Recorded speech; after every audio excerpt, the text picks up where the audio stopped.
Anda bertanya, kami menjawab.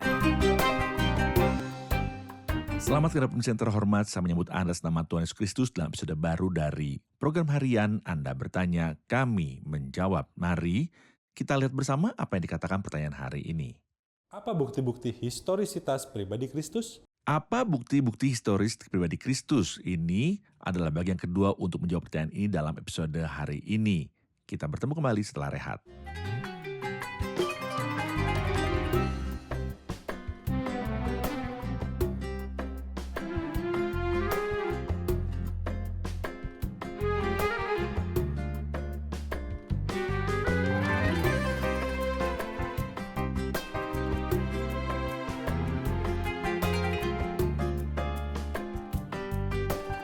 Selamat datang pemirsa yang terhormat.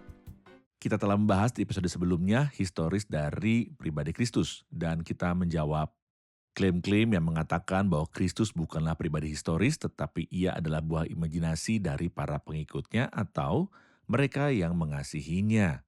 Dan dalam episode sebelumnya kita telah juga mengutip tulisan-tulisan beberapa orang Romawi dan Yunani non-Kristen yang bersaksi tentang pribadi Kristus. Maksud saya mereka yang memiliki budaya Yunani di era Romawi bersaksi mengenai historis Kristus. Dan mereka bukanlah orang-orang percaya kepada Kristus, tetapi ketika mereka menulis sejarah, mereka mendokumentasikan peristiwa-peristiwa dan menyebutkan nama Kristus, pekerjaan Kristus, dan kematian Kristus. Hari ini kita akan melanjutkan seri ini dan kita akan memeriksa beberapa kesaksian non-Kristen juga serta kesaksian Yahudi tentang pribadi Kristus, terutama Talmud selain kesaksian Kristen. Di antara sejawara non-Kristen, ada seorang yang bernama Talus yang menulis pada tahun 52 Masehi. Beberapa tahun setelah Kristus, ia menulis sejarah seluruh wilayah Mediterania Timur, artinya ia mencatat daerah tempat Kristus tinggal dan ia mencatat peristiwa-peristiwa karena ia dekat dengan waktu peristiwa tersebut dan ia mencatat secara tepat apa yang terjadi pada hari penyaliban Kristus dan tepatnya masalah kegelapan di seluruh bumi. Apa yang ia katakan? Ia berkata Yesus mati di kayu salib. Yesus mati di kayu salib. Dalam dokumentasinya dan ia mengomentari kegelapan dan berkata gerhana matahari terjadi dan interpretasi ini tidak dapat diterima menurut pandangan saya.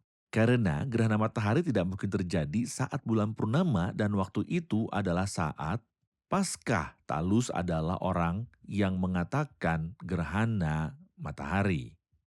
Tetapi kemudian datang Africanus dan berkata, ya itu adalah gerhana. Tetapi aneh bahwa gerhana terjadi saat bulan purnama. Bulan purnama ada pada tanggal 14, bulan lunar, gerhana yang menyebabkan kegelapan ini adalah tidak mungkin. Tentu saja kita tahu bahwa kegelapan terjadi selama kematian Kristus adalah kegelapan ajaib. Itu tidak terjadi di tempat geografis tertentu di Palestina atau Israel, tetapi itu terjadi di seluruh bumi.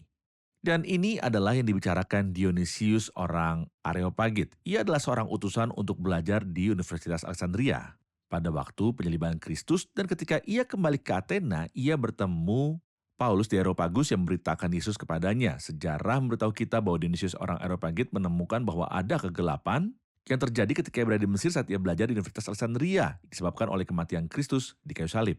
Kegelapan misterius. Tetapi juga ada yang lain yang disebut Phlegon yang menulis buku berjudul Chronicles. Ia juga mendokumentasikan untuk wilayah yang sama dan peristiwa yang sama yang terjadi pada masa Kristus. Ia juga menyebutkan lagi apa yang dikatakan Africanus bahwa kegelapan yang menimpa bumi bukanlah gerhana matahari alami karena itu tak terjadi pada tanggal 14 bulan lunar, tetapi itu adalah kegelapan ajaib. Ia merujuk kepada kematian Kristus. Yang lain bernama Mara Bar Serapion adalah orang Syria, seorang filsuf hebat.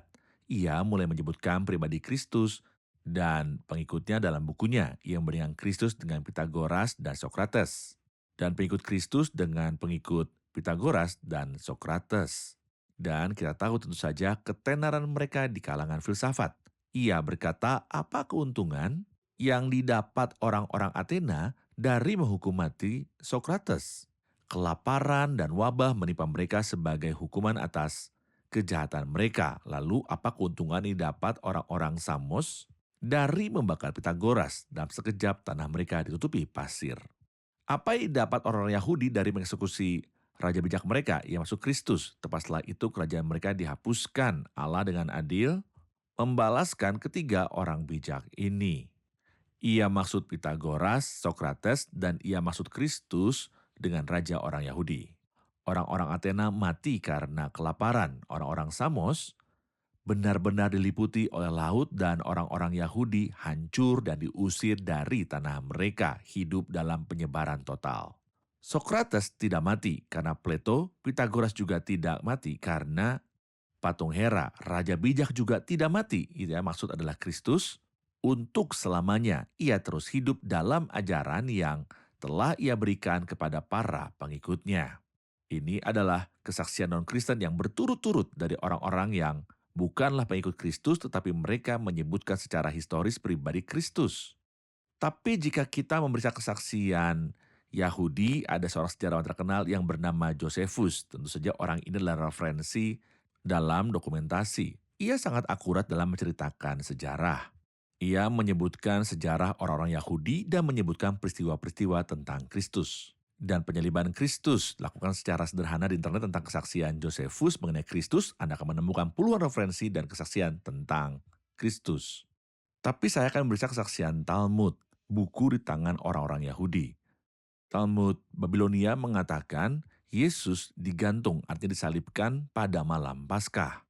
40 hari sebelumnya pembawa berita telah berteriak ia sedang dibawa keluar untuk dirajam karena ia telah mempraktikkan sihir dan menyesatkan Israel serta memikat mereka ke dalam kemurtatan. Siapapun yang memiliki sesuatu untuk dikatakan untuk membelanya, biarkan ia datang dan menyatakannya. Tentu saja detail ini tidak akurat, tetapi yang saya fokuskan adalah bahwa Talmud bersaksi tentang historis pribadi Kristus dan bahwa ia dihukum mati dan bahwa ia digantung di kayu salib. Detail penangkapannya, bagaimana mereka memasukkan tuduhan, kita tahu bahwa orang-orang Yahudi adalah ahli dalam masukkan tuduhan terhadap Kristus. Dan tidak ada yang maju untuk membelanya dan Kristus disalibkan.